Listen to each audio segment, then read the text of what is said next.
Alors, vous venez de voir un magnifique film, Ken Bougoul, personne n'en veut, réalisé par Sylvia Vauser. Et je vais peut-être commencer par poser quelques questions à Ken à propos du film, ensuite du livre, puis nous aurons, j'espère, un échange chaleureux, cordial et amical. Ken, moi je suis sorti de ce film de Sylvia avec à la fois beaucoup d'interrogations et quelques convictions. C'est que tu étais une femme libre et qui revendiquait sa solitude. Alors, il y a une scène très frappante où tu expliques pourquoi cette solitude.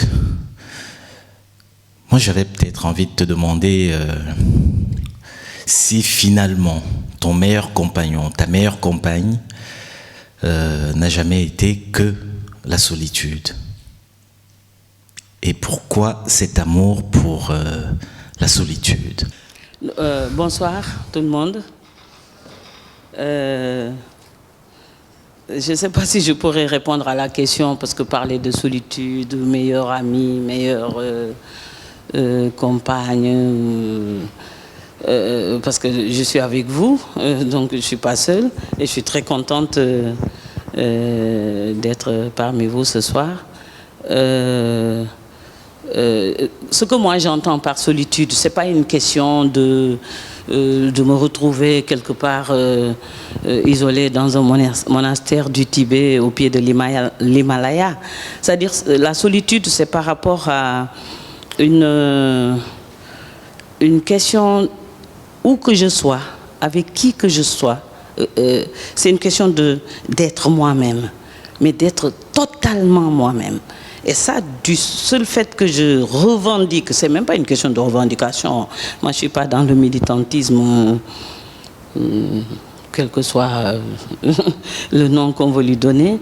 C'est tout simplement d'être moi-même, où que je sois, avec qui je suis. Je sois, oh là là, la francophonie, hein, parfois c'est difficile, la grammaire française. Hein. Ah, c'est donc, c'est pas... ce qu'on appelle seul, que je suis seul dans un désert ou sur une île. Non, non, non. C'est d'être tout simplement moi-même et d'être libre où que je sois. Ce qui est difficile, parce que les gens, on pense que quand on est en groupe, il faut plus ou moins se conformer, plus ou moins il y a des codes, etc. Et moi, je n'aime pas les codes, je n'aime pas... je peux respecter les gens, mais je veux rester totalement libre. Et donc, je suis seule, entre guillemets, avec moi-même. C'est ça, ma solitude, en fait, c'est ça. C'est pas une question d'être physiquement dans un désert ou des trucs comme ça. C'est une solitude d'être moi-même au milieu du monde, avec les normes, avec les codes de la société, comment il faut se comporter, comment il faut être, comment etc., etc. Je suis absolument contre cette pression, cette conformité gratuite. Et à partir de ce moment-là, on n'est plus soi-même. On est comme les autres voudraient que vous soyez, etc. Donc c'est ça que j'appelle, moi, la solitude. Alors, quand je parlais de compagne, c'est en référence, en réalité, à ce que tu dis de la manière dont tu as mené ta vie et cette revendication de la liberté qui fonde en fait, qui est le fil conducteur de ta vie et qu'on retrouve en particulier dans ce magnifique livre Cacophonie dont on va parler dans un instant. Mais encore une petite question permet que je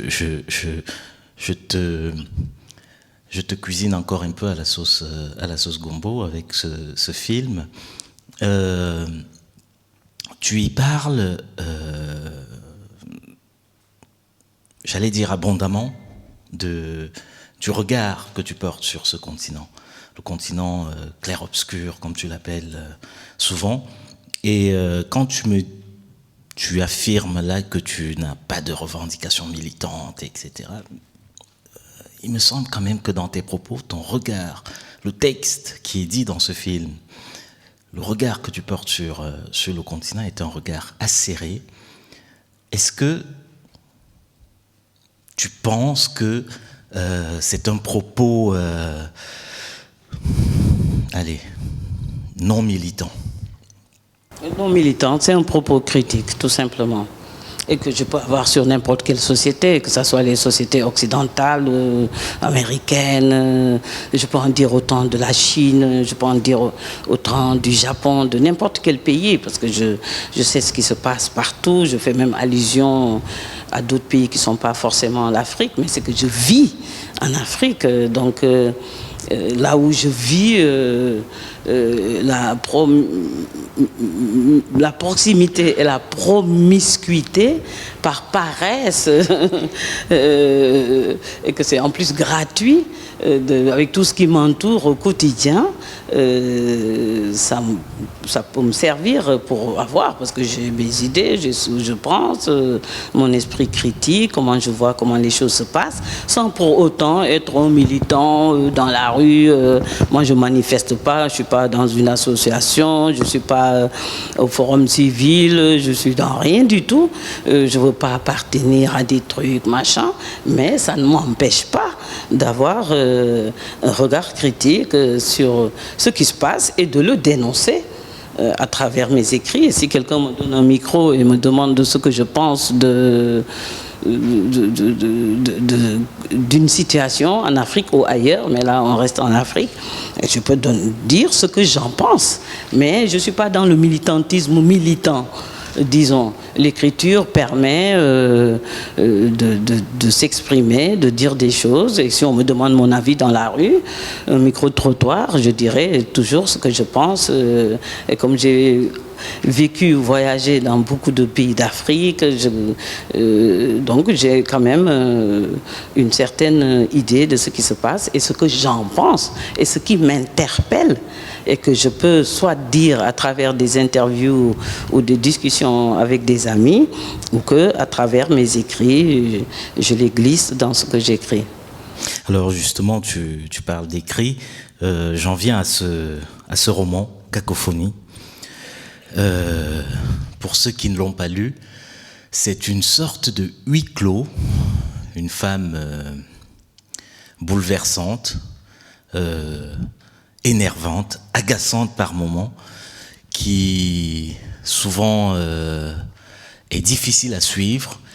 Et je me suis accroché par moments parce que c'est une plongée dans les tréfonds d'une intériorité tourmentée, d'une intériorité qui ne vous laisse pas indifférent tellement les sentiments sont contradictoires, ils sont puissants, voilà, comme une tempête au milieu d'un océan. Moi, j'ai été emporté par ce roman, Cacophonie, et je l'ai lu avant de voir le film. Et en voyant le film, je ne peux m'empêcher de penser à l'héroïne du roman.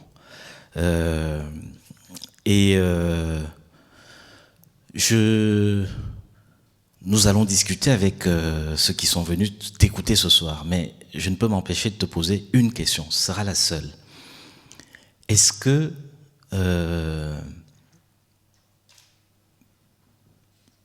parmi tous les romans que tu as écrits à ce jour, celui-ci tout particulièrement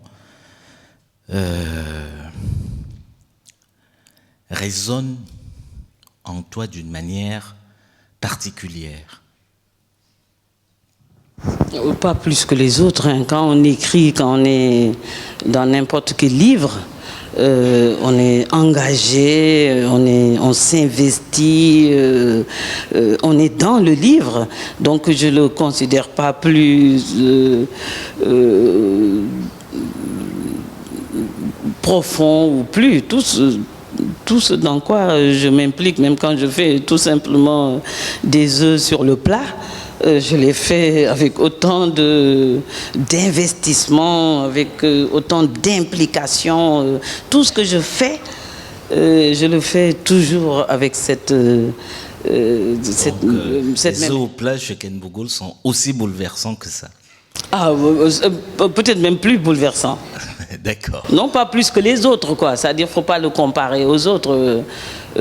Chaque livre a son histoire et tout, mais quand on l'écrit, c'est le même temps, on s'assoit, on s'y plonge. Et c'est un livre douloureux, pas douloureux. À écrire, mais en même temps, je l'écrivais comme les autres livres. Et ce problème de cette question de l'enfermement dont il est question dans ce livre, plus j'écrivais le livre, plus je rentrais dans le livre, plus je me retrouvais enfermée de plus en plus. J'avais l'impression que les murs se refermaient en moi. Et ma fille qui a lu le livre me disait « Oh maman, je l'ai lu dans la nuit. J'ai tout fait. Je cherchais une sortie. Je voulais ouvrir la fenêtre. Je voulais sortir. » Tellement ça la prenait. Je dis, et moi qui écrivais ça. Et pourtant, j'en suis sortie parce qu'il y a une sortie. Donc, c'est peut-être le prétexte d'écriture de cet enfermement. Peut-être ça peut donner cette impression que je me suis autant plus investi que dans les autres livres, mais c'est tout à fait la même chose comme le Baobab Fou. Hein. Je pense que je n'ai jamais été aussi impliqué que dans le Baobab Fou. Par exemple, le premier livre. D'accord.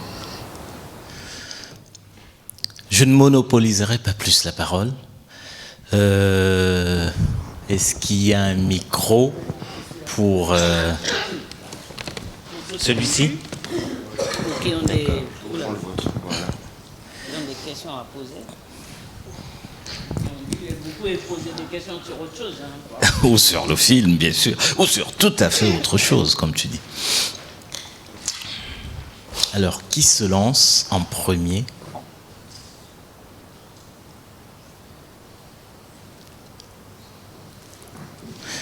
Alors, je suis très très myope, hein, mais je vois une main se lever au fond de la salle. Il y avait monsieur. Voilà, juste en face de moi. Voilà. Il y avait monsieur, non? Avant? Ah, c'est plus haut. Voilà, c'est pas un monsieur, c'est une dame, en effet.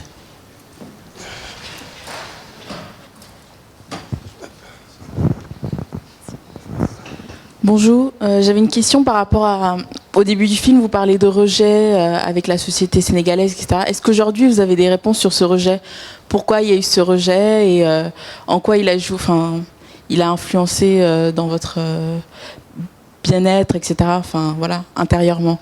D'où vient ce rejet selon vous?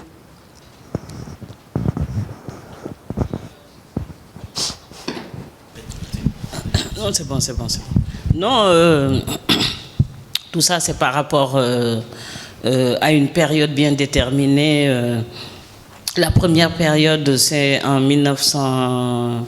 Oh non, c'est quand je suis sortie du ventre de ma mère que j'ai été rejetée. Parce que quand je suis née dans mon petit village du Ndoukoumane, comme cadette... dernière née de ma famille, avec mon père qui avait 2 épouses, et j'étais la dernière née de toute la famille, et mon père avait plus de 85 ans. Et quand je suis née, même pas 4-5 ans après, ma mère a quitté le domicile familial et est partie dans le village de sa mère et m'a laissée là. Donc, pour moi, d'abord, ça, c'était... D'abord, d'être née la dernière était un rejet.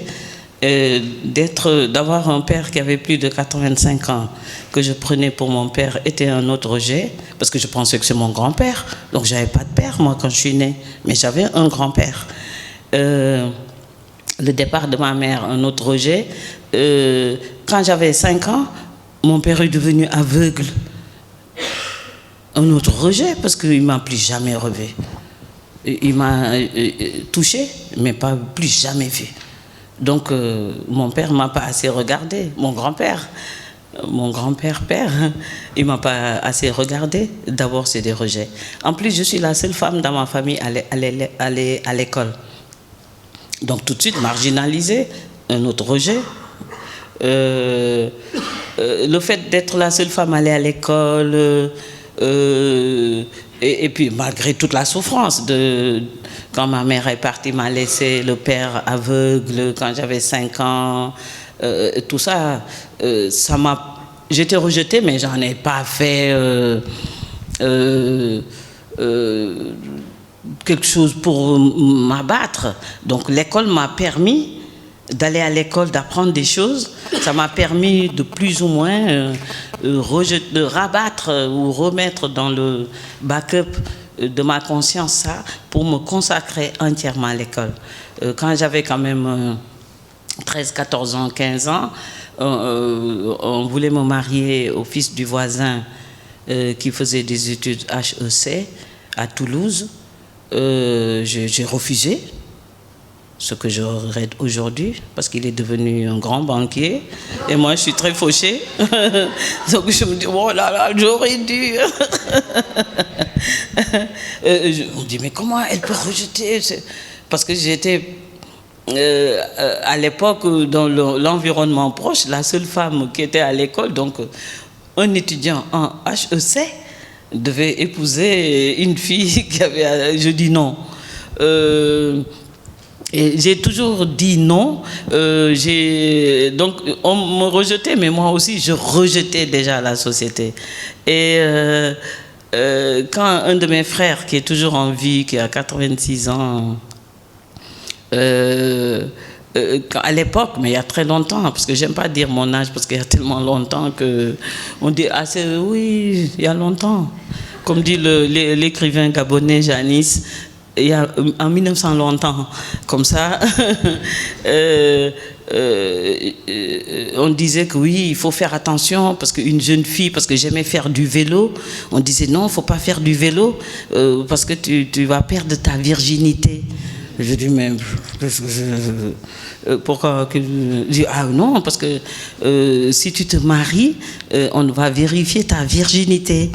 Et je dis, mais si c'est faire du vélo qui m'a pris ça, on dirait que c'est le vélo. Et je dis, ah non, non, non, non, non, une fille ne doit pas faire du vélo parce qu'elle doit arriver vierge au mariage. Et je m'étais débarrassée volontairement de ma virginité en disant que l'homme qui veut m'épouser, c'est pas il ne va pas tenir compte de ma virginité, il va tenir compte de ce que je suis, etc. Donc je refusais des trucs de la société, déjà une société qui m'avait rejeté à partir de la famille, et ça a continué comme ça. Et en 1973, après un séjour dont la fin fut douloureuse en Belgique, quand je suis retournée au Sénégal, on m'a rejetée parce qu'ils ont dit comment elle a vécu en Europe, elle est revenue, elle n'a rien. De matériel, de l'argent, etc. Donc ça c'est un premier rejet, mais je suis restée seulement 6 mois au Sénégal avant de faire un concours pour l'Institut national de l'audiovisuel et que je suis venue en France. Et après avoir vécu plusieurs années en France, une tragédie que vous pouvez retrouver dans Cendres et Braise, j'avais quitté l'hôpital Sainte-Anne, où cet homme avec qui je vivais m'avait fait, enfin il ne m'a pas fait enfermer, où la police a choisi entre un homme blanc, une femme noire, qui j'amène à Sainte-Anne, on amène la femme. Et j'ai passé 2 nuits à l'hôpital psychiatrique Sainte-Anne. Et quand mes amis sont venus me chercher, le lendemain, j'ai pris l'avion directement. Je ne suis même pas retournée dans l'appartement où j'habitais et que je suis partie au Sénégal en 1978. Et là, j'ai été complètement rejetée. Au moment où j'avais besoin de soutien, où j'avais besoin juste de me poser, quoi. Juste, je n'avais même pas besoin de soutien. Comme laisse seulement me poser, c'est là qu'on m'a complètement rejetée. Et j'ai vécu comme ça au Sénégal entre 1979 et 81, pendant presque 2 ans, j'ai pratiquement vécu dans la rue. Parce que ma famille m'avait rejeté, je ne pouvais plus habiter là-bas, dans les familles. J'avais 33 ans, c'est une folle, c'est ceci. Elle n'a rien réussi, elle était en France, elle n'a rien ramené, elle n'a pas de mari, elle n'a pas d'enfant. Et je me suis retrouvée à la rue pendant 2 ans. Et donc ça aussi, c'était un rejet très très douloureux. Mais c'est à la 2e année de vivre dans la rue, de traîner dans la rue, que j'ai commencé à écrire Le Baobab Fou. Donc voilà la série de rejets que j'ai connus dans ma vie. Mais je pense que ça m'a servi aussi par l'écriture, évacuer, me soulager. L'écriture a été pour moi une thérapie, entre autres.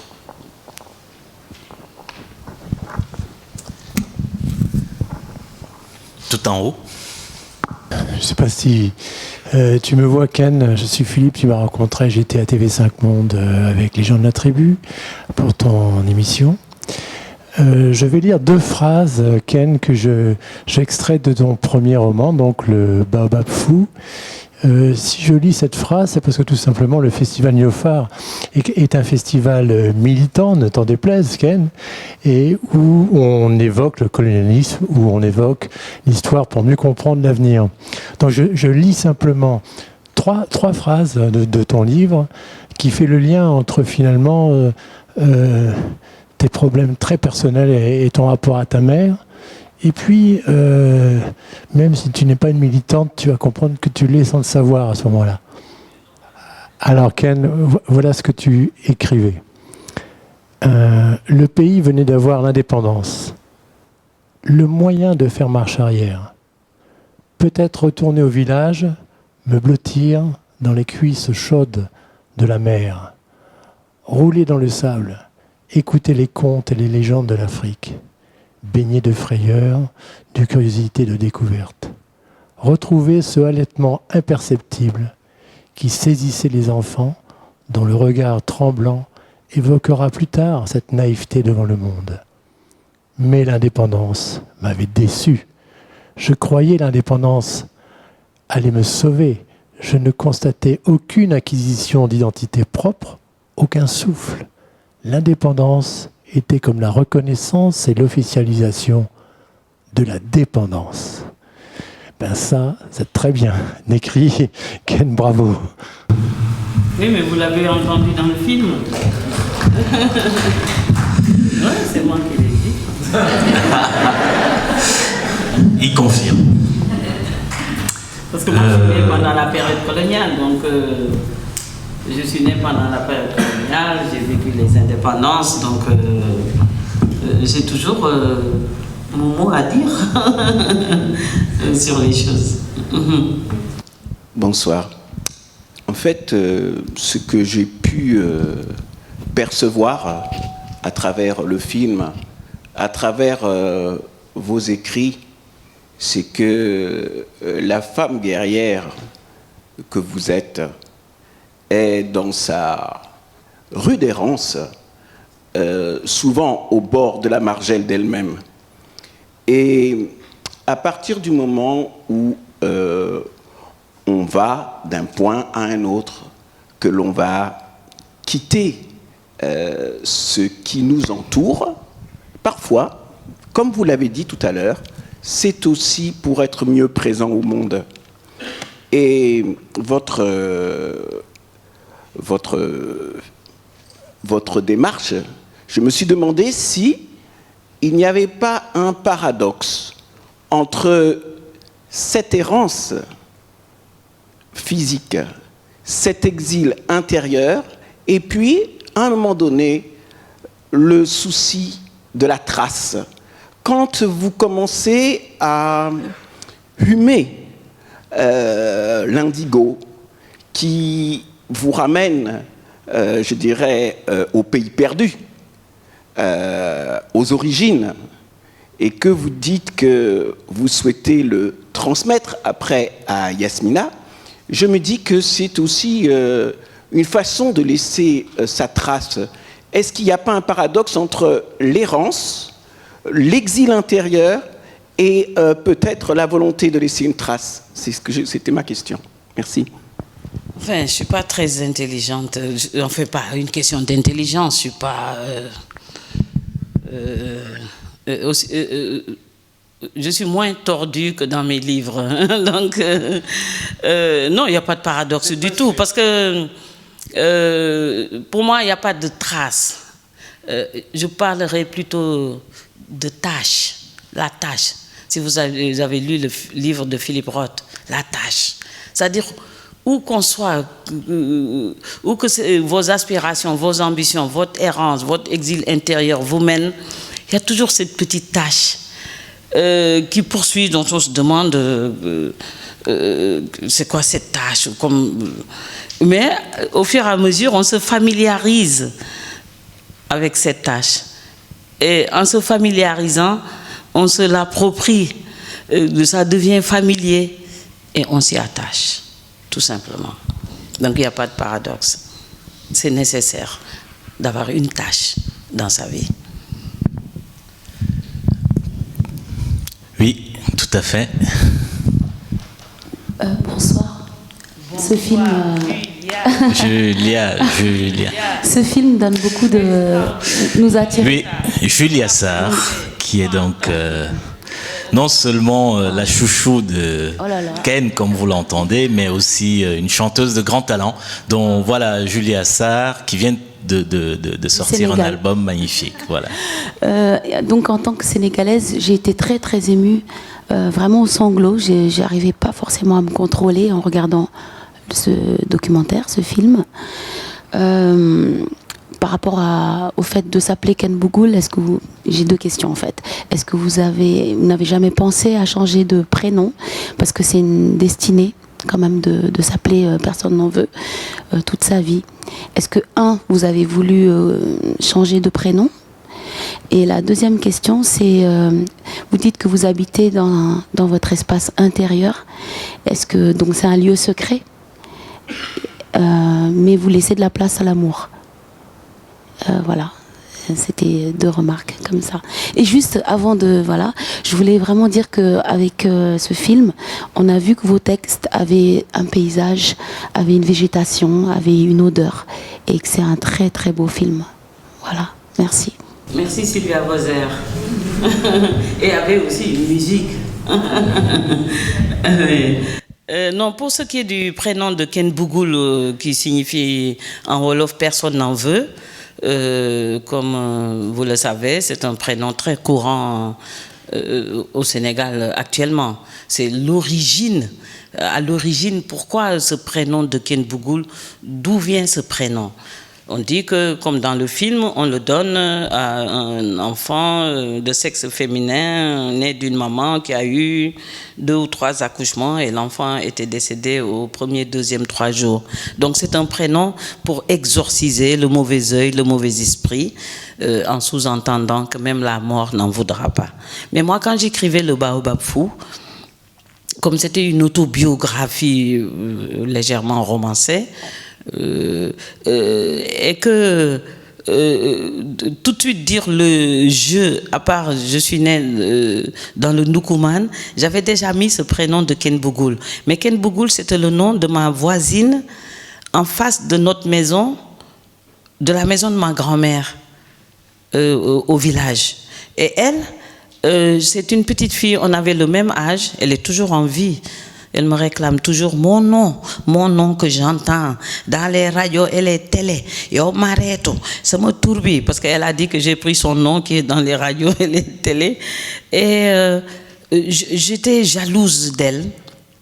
Pas jalouse, je l'enviais parce qu'elle habitait avec son père et sa mère. Je l'enviais parce qu'à 16 ans, elle s'est mariée. Je l'enviais parce que son cou était plus long que le mien, parce que moi, en dehors des rejets de ma mère qui m'avait laissé et tout, j'avais des sœurs, une sœur particulièrement, toutes les sœurs ont été méchantes avec moi, mais une particulièrement qui me disait tu es moche, tu es laide, ton cou est petit, ton cou est court. Je ne sais pas pourquoi elle était méchante comme ça avec moi. Et ça m'avait développé des complexes. Donc en écrivant Le Baobab Fou, cette autobiographie dans une démarche d'évacuation, de soulagement, je dis ces vécus que je voulais évacuer, je vais le mettre sur le dos de ma copine en face dont j'étais jalouse. Et j'ai écrit Ken Bougoul. Donc Ken Bougoul a fait ceci, Ken Bougoul. Tout ce que j'ai évacué, j'ai mis sur le dos de ma copine qui n'a jamais été à l'école, donc qui n'a jamais lu. Et mais je me suis déchargée sur elle. En même temps, ça m'a déchargée de l'envie que j'avais d'elle, parce que j'ai dit, je me suis vengée parce que j'ai utilisé son prénom comme héroïne de Baobab Fou. Mais comme c'était autobiographique en grande partie, les gens pensaient que je m'appelais Ken Bougoul. Et c'est pas moi qui ai choisi le pseudonyme de Ken Bougoul. À l'époque, aux Nouvelles Éditions africaines, il y avait un directeur littéraire haïtien qui s'appelait Roger d'Orsainville, qui était un réfugié politique au Sénégal, qui était un ancien ambassadeur, je sais pas quoi, mais qui avait des problèmes avec le régime de dictature en Haïti, et que le président Senghor, qui avait recueilli beaucoup de réfugiés politiques haïtien au Sénégal, travaillait comme directeur littéraire aux Nouvelles Éditions africaines.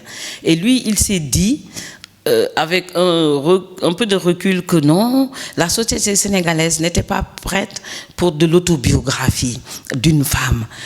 Donc ce ne serait pas bien que je mette mon nom, parce que si je mets mon nom, je ne trouverai pas de mari et je ne trouverai pas de travail. Je dis de mari, j'en veux pas. De travail, j'aimerais bien. Il dit non, et puis ça peut porter préjudice parce que ta famille, c'est des gens au village, etc., que ça ne fait pas bien. Pour me venger encore de ma copine du village que j'enviais parce qu'elle habitait avec son père et sa mère, et moi j'ai jamais habité avec mon père et ma mère, pour me venger d'elle parce que on disait que moi j'étais moche et que mon cou était court, elle avait un cou comme ça, je me suis vengée encore et j'ai dit mettez Ken Bougoul, et c'est comme ça que le prénom. Maintenant, le succès scandaleux du Baobab Fou et un autre destin, parce qu'entre-temps, avec ce livre, le soulagement que j'ai connu, je me suis, dans mon errance, j'ai vécu autre chose.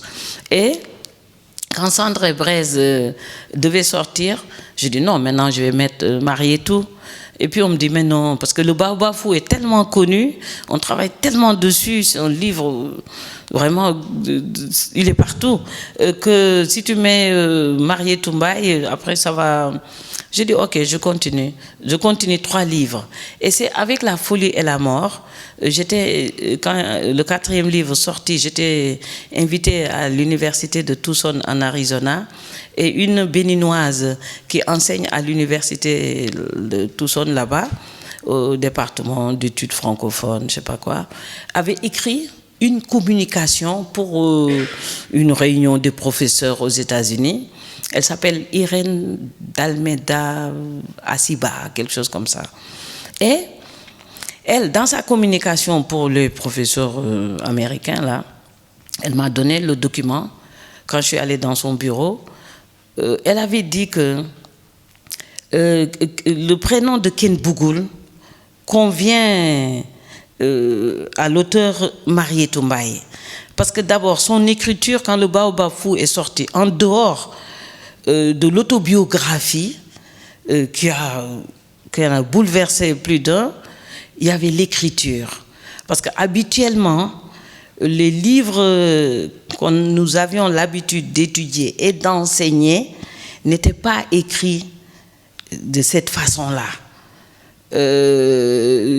Au Sénégal, il y avait des professeurs d'université qui disaient que c'était même pas du français, mais qu'est-ce que c'est que ce truc, etc. Un autre rejet. Et elle disait donc la signification de son nom lui donne une liberté, non seulement d'écrire de l'autobiographie, mais en même temps d'écrire, d'avoir son style propre,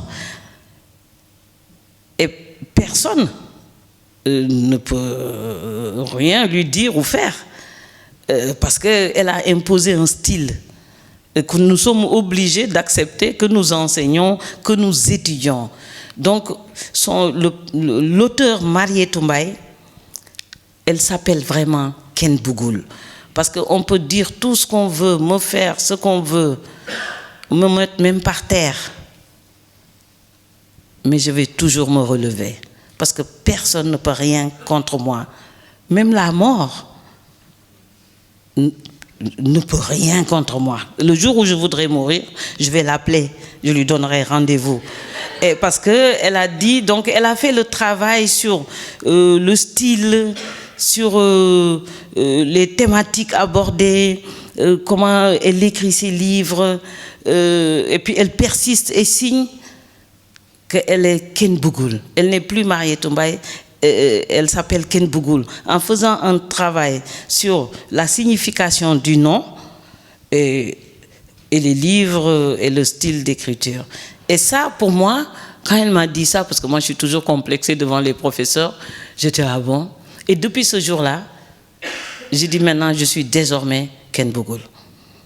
Pas seulement dans les livres, dans la vie. Et tout ça, comme mon aspiration, c'est une dynamique permanente, perpétuelle pour la liberté totale, il faut vraiment porter le nom de Ken Bougoul pour oser faire ça. Et je tiens encore la route. Parfois je tombe, mais je me relève toujours, parce que c'est Ken Bougoul. Maintenant, pour la deuxième question qui était par rapport à habiter à l'espace. Parce que l'intérieur, il n'y a pas, c'est pas, d'abord l'espace qu'on voit comme ça autour de nous, bon ici c'est fermé, mais dehors il y a l'horizon, il y a l'azur, etc. Mais l'espace intérieur est beaucoup plus vaste que l'univers, c'est-à-dire c'est l'infini. Donc c'est un espace infini où je peux habiter plusieurs lieux différents à l'intérieur, avoir plusieurs vies, passer de là à là-bas, faire des voyages dans les pensées, dans l'imaginaire, me propulser, chercher des solutions. Surtout, la dynamique de chercher des solutions. Donc cet espace intérieur, c'est pas étriqué à ma petite personne qui commence à prendre de l'embonpoint, mais c'est plus vaste que l'horizon, que ce que nous voyons quand nous sommes sur la terre. On dit ah, l'horizon là-bas, le ciel, oh là là, l'espace infini. L'espace qui est à l'intérieur de chacun de nous est beaucoup plus vaste, beaucoup plus infini, et qu'il faudrait explorer, exploiter et vraiment s'y plonger. Je trouve que c'est très très important pour sortir un peu de notre enfermement aussi, comme dans Cacophonie. Est-ce que c'est à la portée de tout le monde, Ken? Mais bien sûr, c'est moi, une pauvre petite paysanne de mon petit village là-bas, qui n'a même pas beaucoup été à l'école. Si je peux me le permettre, pourquoi pas? C'est tout le monde, c'est à la portée de tout le monde. Et la troisième question de Julia? Non, c'est l'amour. La place à l'amour.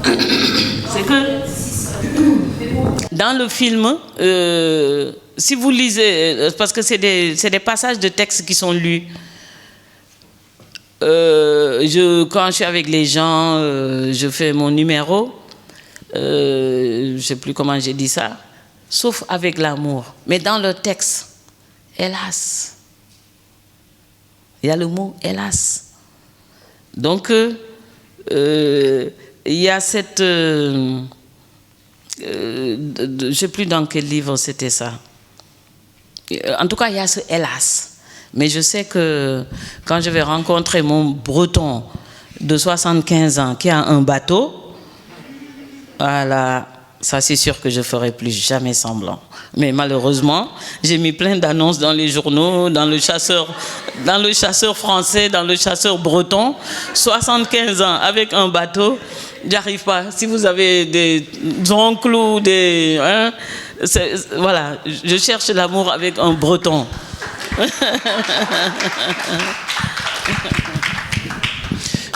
Il y a quelques questions, on va en prendre une série, comme ça, voilà, allez-y madame. Oui, bonsoir, Farassé du journal Humanité. Oui, et je vous confirme que le dernier disque, le nouvel album de Julia Sarr est vraiment magnifique, je l'ai dégusté en concert et en CD. Et je voulais dire je crois que nous avons partagé cette émotion de ces premiers délices que nous a offert cette lecture concernant ton livre actuel. Et aussi ce film, et j'avais envie c'est quelque chose que je ressens depuis longtemps en toi. Je dirais que j'ai l'impression que ta terre d'exil, que tu t'es trouvée, que tu t'es forgée, c'est l'écriture. Est-ce que c'est pas à partir de ce moment-là où tu as trouvé cette terre d'exil, que tu as développée, agrandie, que tu as pu trouver une sorte de fil conducteur en toi-même, une sorte de stabilité, même si en fait tu bougeais beaucoup. Et j'aimerais aussi savoir comment tu écris. Est-ce que tu écris plutôt le matin? Dans quelles conditions? Tu vois, quelles sont les choses? Est-ce que tu peux écrire? Je sais que tu peux écrire à une table de café. Tu as écrit tout un livre comme ça, il me semble, à une table de café. Donc, comment se forge cette matière si magnifique des mots? On va prendre, parce que je voyais des mains se lever, une ou deux autres questions, et puis Ken répondra.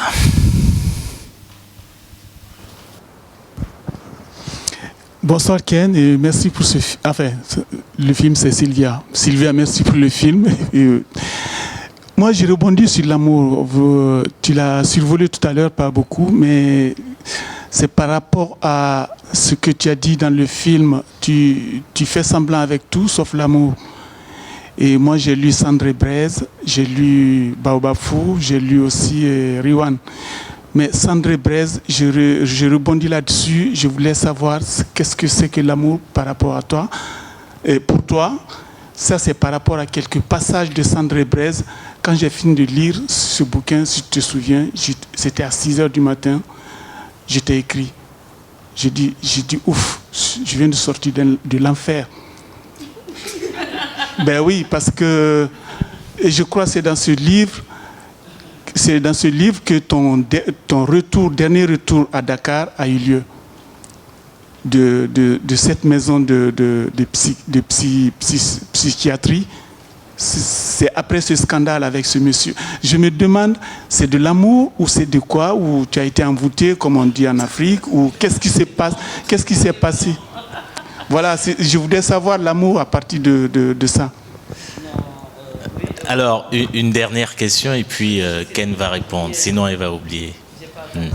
Non, il y a des questions d'exil, d'écriture et puis l'amour là-haut. Bonsoir. Bonsoir. Moi, j'aurais deux questions pour Ken Bougoul. Donc, la première porterait sur son écriture. Donc, on a vu que dans la première partie de votre carrière d'écrivain, l'écriture de soi était très importante. Et moi, je voulais savoir, dans les dernières fictions que vous avez écrites, quelle part d'autobiographie il y avait encore.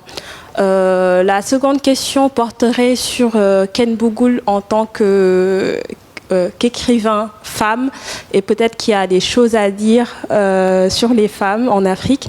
Moi, j'aimerais savoir qu'est-ce que vous vouliez léguer à la jeunesse, surtout sénégalaise, en tant que femme qui a toujours refusé de se laisser enfermer dans une culture, dans un espace géographique, après tout. Voilà, merci. Voilà, on va donner la parole à Ken. J'ai oublié toutes les questions maintenant. Farah, comment j'écris, où j'écris. Les territoires d'exil. Non, oui, parce que en fait, j'ai pas. Moi, mon métier, c'est pas d'écrire. Mon métier, c'est vivre. Donc, je suis pas obsédée par l'écriture, écrivain. Je n'aime même pas qu'on m'appelle comme ça. Moi, je veux seulement qu'on m'appelle Marietou, qu'on m'appelle Ken Bougoul. Parce que je suis plutôt ce personnage-là que écrivain. Oh là là, ça c'est pour les grands quelqu'un là. Il y a les écrivains. Moi, je suis pas dedans. Parce que je suis pas le matin ou l'après-midi. J'ai pas de table, j'ai pas de... J'ai même pas de lumière là. Parfois j'ai des problèmes. Je rabats l'écran de l'ordinateur pour voir le clavier. Donc il me faudrait une espèce de lampe là. Oui, ça fait bien, non? Avec, je sais pas, un chat ou je sais pas, quelque chose, une fenêtre. Non, non, non. Moi je peux écrire n'importe où. Je peux écrire n'importe où et comme Farah le sait, j'aime écrire dans la précarité, dans les bars, n'importe où. Vraiment, j'ai besoin d'être dans une situation de précarité. Mais en même temps, j'aimerais bien, mais malheureusement, je ne sais pas où je vais trouver l'argent. J'aimerais écrire un livre, mais au Caire, mais dans les bars, où on fume les trucs, il y a des hommes, plein d'hommes, ça fume, il y a la musique de Oum Kalsoum, lancinante, des atmosphères enfumées d'hommes qui me regarderaient bizarre, et je m'installe dans ces cafés, et pour écrire un livre, il me verrait tous les jours dans ce café, écrire, oh là là, je sens ça, j'ai tellement envie. C'est où? Ah mais ben voilà, j'ai trouvé. donc je peux écrire n'importe où. Et je sais que l'écriture, par la démarche thérapeutique dans les autobiographies, dans l'évacuation, surtout entre le Baobafou, Cendré, Braise, ça m'a fait énormément de bien. Mais ça ne veut pas dire que ça m'a stabilisé. Parce que moi-même, je refuse la stabilité. Parce que j'ai l'impression que se stabiliser, c'est déjà être dans une position, une attitude figée. Et je n'aime pas ce qui est figé. J'aime la dynamique, j'aime l'énergie, j'aime que ça bouge. Si même j'ai un siège confortable pour m'asseoir, soit je vais me lever, soit je vais tout le temps bouger, ou je vais tout faire pour tomber de la chaise, quoi, et pour me remettre dessus. Donc, je n'aspire pas à un acquis. Le mot stabilité, il s'est stabilisé. Ah bon? Ah oui, maintenant ça va mieux, il s'est stabilisé, il s'est marié, il a trouvé un appartement, ils ont même eu 2 enfants, il a un bon boulot. Oh là là, alors là, franchement, je ne veux pas de cette stabilité, même si parfois je me dis j'aurais dû, j'aurais pu, j'aurais dû, mais ça c'est dans mes moments de déprime existentielle. Mais je veux pas être stabilisée, je veux pas être stable. C'est un mot qui me déstabilise parce que j'aime que ça bouge, j'aime que ça avance, que ça évolue. À la limite, je me crée même des situations de déstabilisation quand je trouve qu'il y a trop d'acquis, que je suis en train de m'embourgeoiser, de me conforter dans des acquis. J'aime pas les acquis. J'aime toujours avancer, me propulser, bousculer l'imaginaire de ma vie existentielle. Et pour ce qui est de l'amour dont le réalisateur guinéen, cher Fantamadi Camara, qui a fait le film Il pleut sur Conakry, qui a parlé, parce que je ne le vois pas, mais j'ai reconnu sa voix. Dans Cendré Braise, ce n'est pas une question d'amour, c'est une question pour l'autre partenaire, c'était pas de la passion, c'est un sentiment de possessivité, d'exclusivité. Tu es à moi, tu m'appartiens, tu es à moi. Donc ça, on ne peut pas dire que c'est de l'amour. Parce que l'amour, c'est pas de posséder quelqu'un, d'en faire un bien exclusif. Si tu aimes quelqu'un, tu l'aimes pour ce qu'il est, tu l'aimes libre même. Mais pas de dire moi, mon. Moi, je trouve que ça, c'est pas de l'amour. Mais pour le cas de l'héroïne, s'accrocher à cette valse infernale, qui était le titre originel du livre, c'était avec ses multiples rejets de sa vie, c'était encore s'accrocher, c'était vraiment s'accrocher à quelque chose. Le Baobafou, s'accrocher à mes ancêtres les Gaulois, la terre promise, la culture occidentale, l'Occident. Mais finalement, ça m'a fait que me remettre dans une identité par rapport aux origines qui est d'être sénégalaise, africaine, de mon village, etc.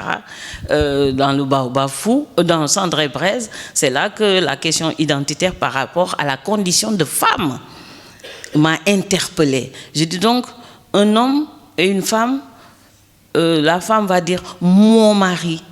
Mon mari. Parfois même le mari s'appelle Christian Eboulet. Tu ne peux pas dire « Ah, Christian, oui, il est parti à Dakar.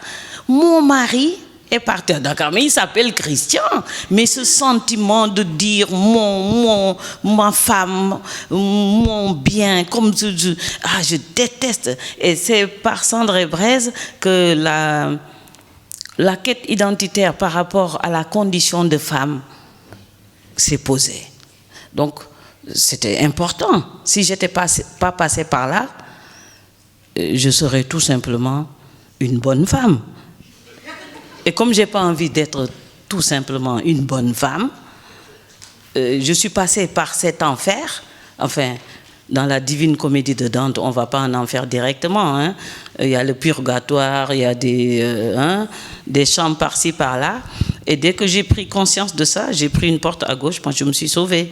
Donc, et je suis encore debout. Mais au moins, ça m'a enlevé de la tête que moi, tout ce qui est exclusivité, possessivité, mon mari, ma femme, mon, tu es à moi.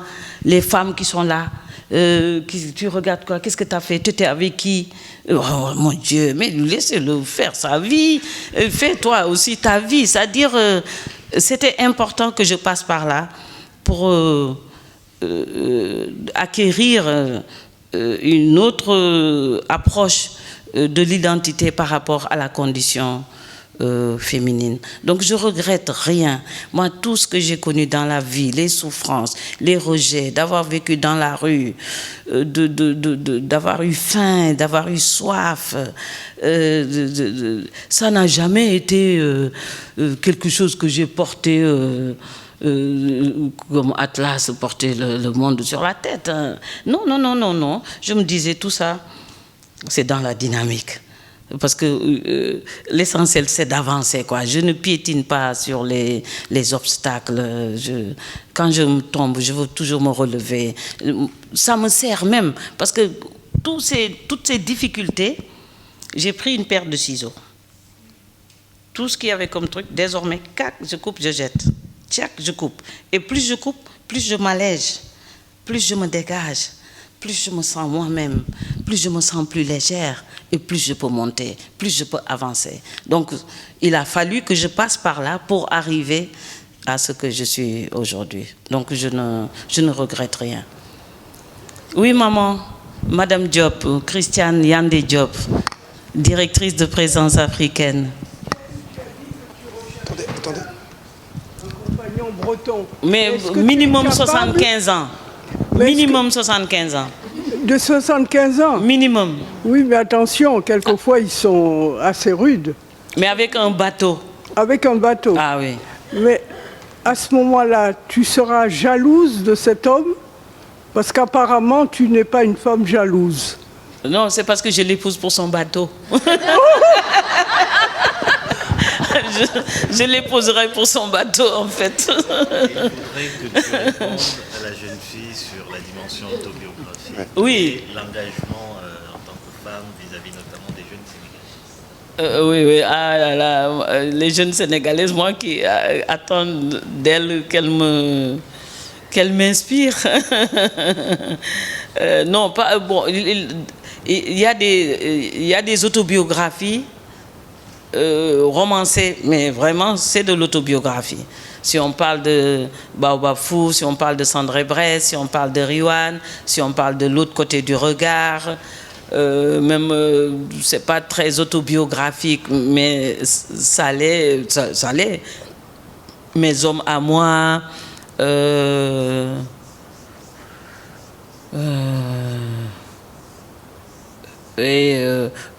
Cacophonie, je dirais pas autobiographie. Bon, une part de moi y est, mais c'était l'introspection que je menais plutôt à l'intérieur de moi, comme dit Nathalie Carré, monologue intérieur dans un contexte, dans une situation. Donc quand c'est des fictions sociopolitiques comme La folie et la mort, ça c'était vraiment sur la mascarade, etc. C'est tout simplement fictionnel. Et quand j'ai écrit La folie et la mort, c'était pas un projet d'écriture. C'est un défi que quelqu'un m'avait lancé et j'ai écrit La folie et la mort, écrit et corrigé en 9 mois. Donc c'était un défi. Et quand je dis, ah tiens, je peux écrire ça, je vais continuer à écrire. Sinon après Riwan, j'allais arrêter d'écrire. Et cette personne qui m'a défié m'a dit, fallait pas commencer, tu pouvais aller vendre au marché ou je sais pas, du gombo ou quoi. C'est par ce défi que j'ai écrit La folie et la mort. C'est tout à fait, il n'y a aucune autobiographie. La pièce d'or sur l'environnement, c'est pas du tout autobiographique. Bien sûr, je fais du racolage dans mon environnement proche, etc. Mais c'est complètement distinct. La folie et la mort, la pièce d'or, ça n'a rien à voir. Alors que tous les autres livres, la rue Félix-Faure, c'est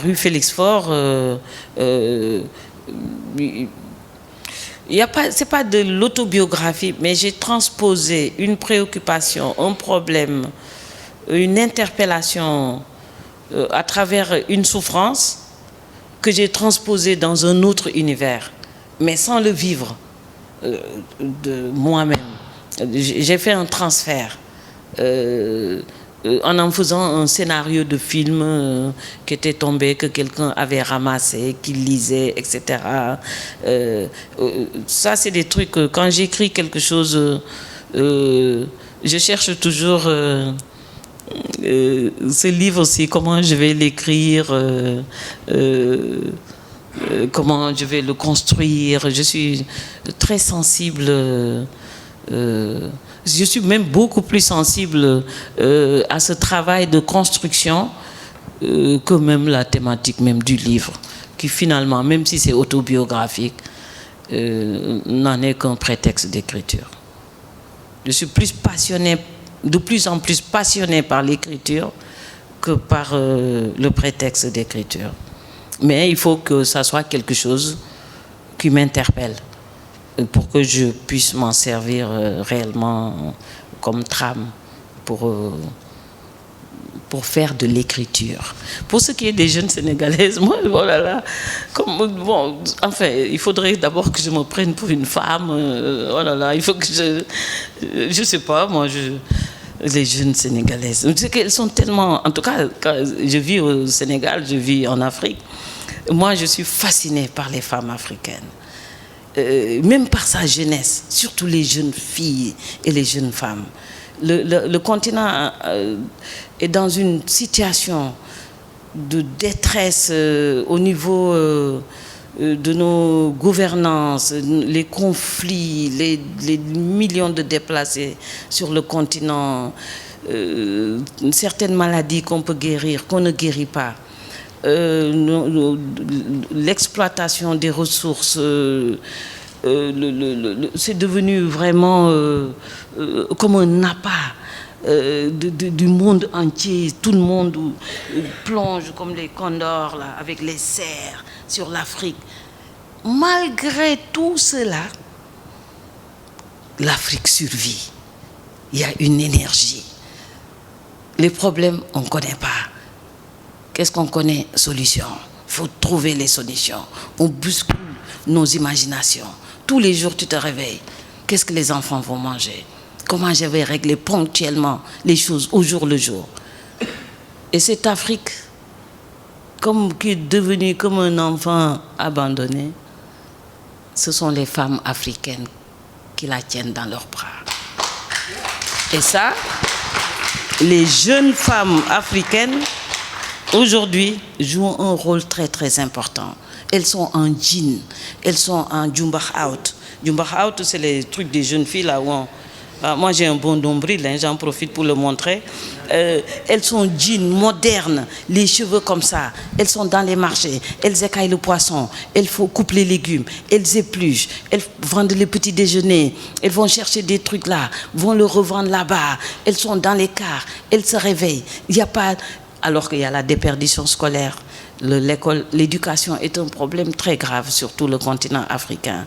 Mais les mères, les mamans, les femmes africaines, elles se battent. Et quand on dit, oh, vous travaillez, vous êtes levés depuis 4 heures, 5 heures, elles disent, oui, les enfants doivent aller à l'école, les enfants doivent manger, il faut les soigner, et les maris, il faut s'en occuper. Il faut être une femme africaine pour avoir cette énergie et cette générosité. Et c'est ça qui fait que l'Afrique survit et bouge. Et il y a de l'énergie dans la survie en bousculant l'imagination.